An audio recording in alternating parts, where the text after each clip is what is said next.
came to see me. I'll call her Ruth. She opened with a sentence I don't think I'll ever forget. She said, "I think I'm losing my faith."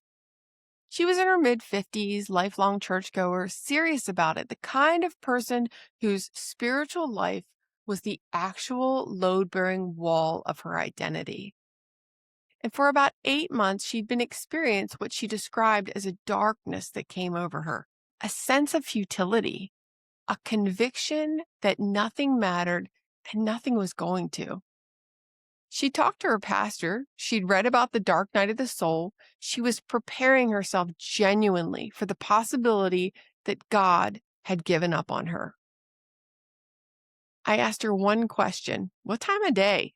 And she looked at me like I'd said something rude. I get that a lot. And then she said slowly, because she was hearing herself, "It's usually the afternoon." And I said, "How late do you actually eat lunch?" She said, "I really don't eat lunch. I have a coffee in the morning and I usually don't eat until dinner." Now, I want to be very clear about how I tell the rest of the story, because there is a cheap version of the story and I refuse to tell it. But the cheap version is, it was just low blood sugar. She ate a sandwich, faith restored, roll the credits. That's not what happened. Ruth had real grief in her life that year and real questions. And those were legitimate and they deserved to be taken seriously. And they were. But here's what also happened. When she started eating in the middle of the day, the 4 o'clock darkness stopped being a darkness and becoming more of a sadness, which she could actually work with, which had edges, which she could pray about and cry through and move through.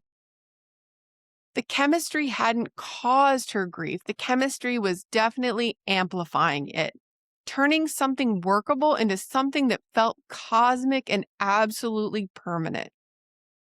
That's the whole episode. Welcome to the practice.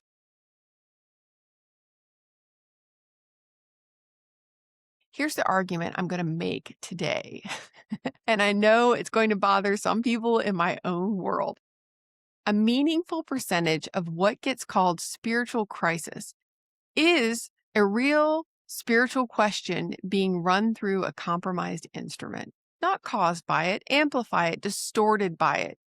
And I think the wellness and spiritual community does people genuine harm by skipping this floor, because we hand somebody a profound framework for their suffering when part of what they needed was just to sleep and eat. I also think the opposite error is just as common and just as damaging. That's the person who gets told it's only chemistry. Here's a prescription. Your serotonin is off. This is a chemical imbalance. Off you go. And their actual life was genuinely intolerable in ways nobody asked about, goes completely unexamined for 6 years. Both of those are the same mistake. Both of them are just picking a floor.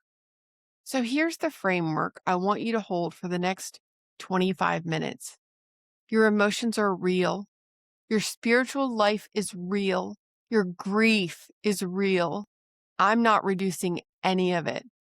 But every one of those experiences is running on hardware. Hardware has a state, and the state changes what the experience feels like. Its intensity, its duration, and its critically how permanent this seems. That last one is killer, because chemistry doesn't usually change what you're upset about. Chemistry changes whether it feels solvable or not. Think about that ladder from the original episode, the 22 rungs, freedom at the top, despair at the bottom, and the rule that you can only climb one rung at a time. Here's what I've come to believe about chemistry and the ladder. Chemistry doesn't put you on a rung. Chemistry sets your ceiling. On a good day, slept well, ate, not inflamed, you might have the whole ladder available to you. You get bad news, you drop to discouragement, and over the next couple hours, you can climb. But on a bad day, 4 hours of sleep, nothing but coffee since yesterday, fighting something off, the top of your ladder might be rung 14 if you're lucky. And you will reach for optimism, but you're going to find nothing there. And then because you're a thoughtful person, you'll conclude something about yourself, that you're broken, that you've lost something. And that is just who you are now. Spoiler alert, you're not. You haven't. Your ceiling just dropped. And a ceiling can be raised in about 72 hours, which is a very different problem than the one you thought that you had. So let's go through the 4 that I see that do the most damage in order of how often I catch them. This is Ruth, and it's astonishingly common, and almost nobody connects it. Your brain runs on glucose and has almost no storage of its own, and it's completely dependent on a steady supply. And when that supply drops, your body treats it as an emergency because it is one, and it releases adrenaline and cortisol to pull it back up. Adrenaline and cortisol, those your stress hormones, same molecules, same receptors, same subjective experience. So a person who hasn't eaten, you've seen a toddler, we act as them as adults sometimes, gets irritable, anxious, shaky, difficult concentrating, a really short fuse, and a sense of a low-grade emergency. And then, because we are meaning-making animals and we cannot help ourselves, that person looks around for what's wrong and they find something. There's always something. I'm irritable because of my husband. I'm anxious because of my job. Everything feels pointless because it is. Your body produced a state. Your mind wrote a story to explain it, and the story felt completely true because the feeling was completely true. This is one of the most important things I can tell you about being a person. You do not experience your emotions and interpret them. You experience a physical state, and then your mind assigns it an author. And it will almost assign it always to whatever's nearby: your spouse, your work, your worth, and your faith. The pattern to look for: symptoms that cluster at predictable times, mid-morning, mid-afternoon, right before dinner, 2 a.m. That's the big one. Waking up 2 or 3 times with your heart going through a sense of dread. That's often a glucose dip pulling adrenaline. And people spend years thinking it's anxiety about life. The tell is the clock. Real emotional and spiritual difficulty doesn't usually keep an appointment.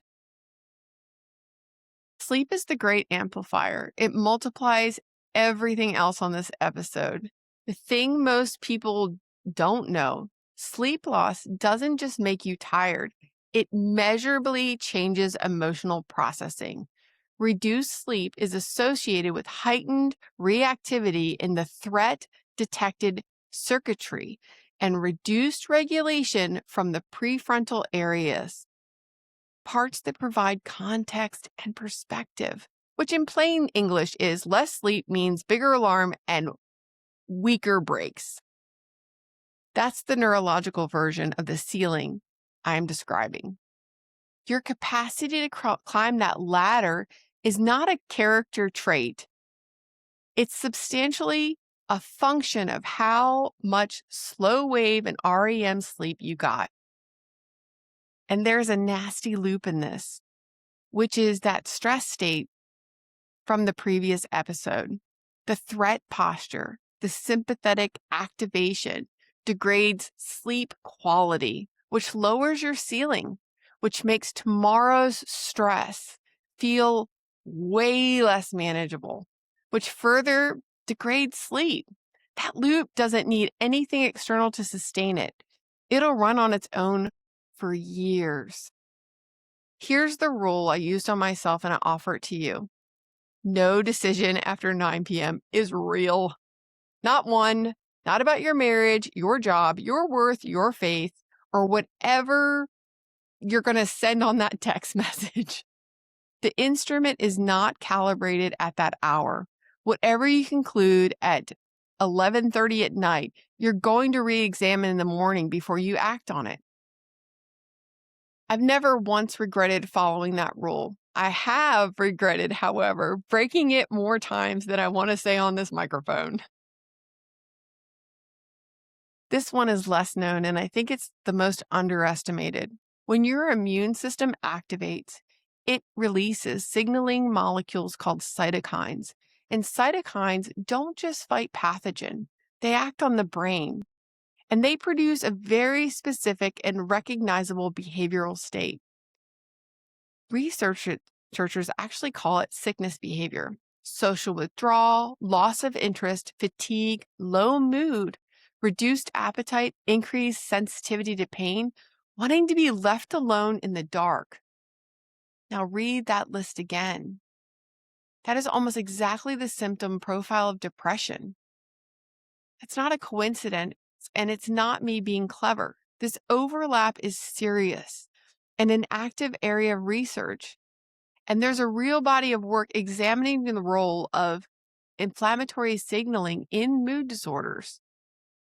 And evolutionarily, it makes total sense. If you're fighting an infection, the optimal strategy is to stop moving, stop socializing, conserve everything, and let the immune system work. Withdrawal is the treatment. The problem is the same signaling can be produced by things that aren't an infection. Chronic low-grade inflammation, poor sleep, visceral adipose tissue, persistent stress, certain gut conditions, autoimmune activity. And when the source is chronic rather than acute, you get sickness behavior with no illness to really point to, just a person who's withdrawn and exhausted and can't explain why. And eventually they decide the explanation must be about who they are. I want to be careful here. I'm not telling you that depression is inflammation. That's an overclaim. The research doesn't support that simple as a story, but they are reading into it. And depression is genuinely a multifactorial and often needs treatment, real treatment from real professionals. What I'm telling you is that inflammatory state belongs on the list of things to check, and in a lot of workups, nobody checks. Briefly, because this actually deserves its own episode and we'll get one. Thyroid function affects your energy, mood, cognition, temperature, motivation, and subclinical dysfunction is common and frequently missed, particularly in women and particularly when presenting complaint sounds emotional. Cortisol rhythm, that daily curve, high in the morning, tapering through the day, gets flattened by chronic stress. Flattened curve feels like can't get going in the morning and wired at night. Millions of people are living inside a flattened curve and calling it their personality. And the cyclical hormonal shifts across the menstrual cycle through perimenopause and menopause produce real changes in mood, sleep, and cognition. I've watched women be told that they were anxious for 6 years when they were cyclical. And the difference between those two words is the difference between a character flaw and actual physiology. If your difficult days have a rhythm, if they track a cycle or a season or a clock, that's a signal. Rhythm points to chemistry. Write it down and take it to someone who will actually look. Now, I've spent 12 minutes arguing that chemistry shapes emotion. So let me spend 4 arguing the reverse because it only is half of it. You'll end up somewhere worse than where you started. Chemistry is also downstream of emotion. The traffic runs both ways. Chronic emotional stress alters your cortisol. Cortisol affects your blood sugar regulation, immune function, sleep architecture, and gut motility. Sustained psychological stress is associated with increased inflammatory markers. The gut is lined with more neurons than your spinal cord. It's in constant conversation with your brain, and it changes its behavior based on your emotional state, which anybody who's ever had to give a speech already knows in their body. So, your unresolved grief can produce inflammation. Your resentment can flatten your cortisol curve. The thing you won't say out loud can change your gut motility, which changes your absorption and changes your chemistry, which changes your mood. Which means a question I get constantly, is this physical or emotional? It's a malformed question. It's like asking whether a circle is the top half or the bottom half. The better question is where I get the leverage first. And usually the answer is wherever it's the cheapest. Sleep and food and movement are cheap. They're not easy, but they're cheap in the sense that they don't require insight, courage, or a breakthrough. You don't have to understand yourself to eat lunch. So, almost always say stabilize the instrument first, then read the signal. Get sleep, eat in the middle of the day, and move your body. Rule out the obvious. Give it 2 or 3 weeks, and then whatever's still there after the instrument is stable, that's your real material. That's the grief. That's the question. That's the thing in your life that's actually asking of you. And it deserves to be met by a version of you that's got a full ladder available. Ruth's darkness did not fully lift when she started eating lunch. Some of it did. What remained was a woman in her 50s with real losses and real questions about meaning. And she went and did that work. And it was hard, but it was worth it. But she did it as a person with a functioning instrument, not a person at 4 p.m. on coffee. That's entirely different there. It's not a small one. The same accounting I owe you every week. Established. Hypoglycemia triggers a counter-regulated adrenal and cortisol response that is subjectively indistinguishable from anxiety. Sleep deprivation measurably increases amygdala reactivity and reduces prefrontal regulation. Inflammatory cytokines induce sickness behavior. The overlap between that profile and depressive symptoms is well documented and under active study. Thyroid dysfunction produces mood and cognitive symptoms. Chronic stress alters cortisol rhythm and inflammatory markers. Biodirectional gut-brain signaling is not controversial. Where I'm extrapolating. The specific claim that chemistry sets a ceiling on emotional range.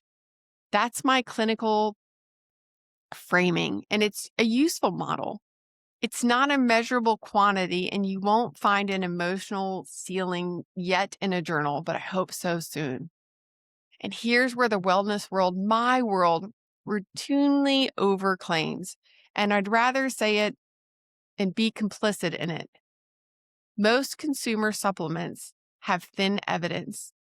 A lot of specialty panels sold direct to consumers are limited clinical value and generate expensive anxiety. Anyone tells you a single test explains your whole life is selling you something. Be skeptical of confident people, including confident people with my credentials and more. And one more thing I want to say directly, because it matters more than anything else in this episode. If you are on medication for depression or anxiety, nothing I say today is reason to change it. Not one word. Sleep and food are an additive. They're not a replacement. And treating them as one is how people get hurt. And if what your experience has been going on for weeks, and if it doesn't move regardless of how you sleep or eat, if you've lost interest in things that used to matter, if you're having thoughts of not being here, that's not chemistry of the afternoon problem. And I don't want you troubleshooting if you're alone with this podcast. This podcast isn't your answer. Talk to your professional. In the US, you can call or text 988 anytime, and it's worth doing well before you think you've earned it. I'd rather over-refer than be interesting. So here's your practice, and I want you to be clear about what it is and what it isn't. It's a log. That's it. You're not changing anything this week. No diet, no protocol, no supplements, nothing to buy. I'm giving you targets. I'm not giving you targets or numbers. If you come back to me next week, we've built a spreadsheet and you've missed it. You're collecting data on one question. Does my mood keep a schedule? Here's how. For 7 days, whenever a genuinely dark thought arrives, nothing matters, I'm falling apart, this is never going to change kind, write down 3 things. Takes about 15 seconds in your phone. You can even do a voice note. The time, actually, that will log it for you. Roughly when you last ate and roughly when you slept. That's it. 3 data points, no judgment, no analysis, and specifically no changes yet. Because if you change the things now, you won't be able to see the pattern and collect the data. At the end of the 7 days, look at the list. And one of 2 things is going to be true. Either there's a pattern. The darkness has a favorite hour, or it shows up after short nights or clusters somewhere on a cycle. And that's what you find. Then congratulations, you have a trackable problem. And there are people who can help you with it. And the thing that felt like a verdict on your soul turns out to be having something with a clock attached to it. Or there's no pattern. It arrives random. It doesn't care whether you ate or slept. That's real information too. Arguably better information, because now you know it's not the instrument. It's the signal. It's actually about life, and it deserves to be treated as a serious thing as it is by a professional and by you. Either way, you've learned something you didn't know last Tuesday. That's a good week. I'll leave you with the sentence I keep coming back to on this floor. Your body is not lying to you. It might be talking about last night. Learn to tell the difference between a message and a malfunction. That's a skill more than almost anything else. It's what separates people who spend 20 years managing symptoms from people who actually get to move up the rungs. And when you've stabilized the instrument, when you've slept and eaten and move and it's still there, then we're ready for the 3rd floor. That's where we're going next. The floor where the thing that's left over lives. Take care of yourselves this week. Eat lunch, get some sleep. I hope to see you soon. This has been The Practice.